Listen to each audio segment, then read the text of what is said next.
Alright, what's going on, guys? So today, I'm going to be going over square rooting with you guys and how to do it. This is basically the basics of square rooting, and it'll get a lot more complicated. But right now, you guys are probably getting introduced to square rooting and you want to know what it's all about. Well, square rooting basically means you're multiplying a number by itself to get a number.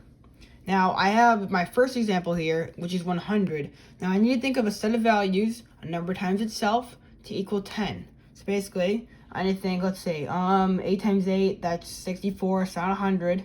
9 times 9 equals 81, that's not 100. But wait, 10 times 10, that equals 100.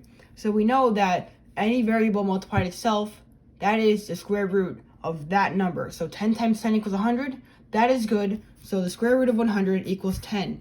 Now I have a cheat sheet up here, as you can see I'm blocking it. These are all of your perfect squares, basically meaning that you can multiply the variable by itself to get that number. So the square root of 4 is 2, square root of 9 is 3, square root of 16 is 4, and so on. They basically mean that 10 times 10, 9 times 9, 8 times 8, those all equal these variables. These right here are equal to each other, so keep those in mind.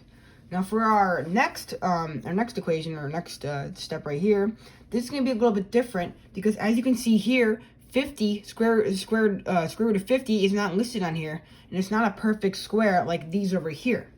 So what you need to do is look at your perfect squares over here and see what variables can go into 50. You want to look at 50 by itself and try not to think about this it's being square rooted. You can think about that later. So what variables can go into 50? Well, I have up here 100, that's too big.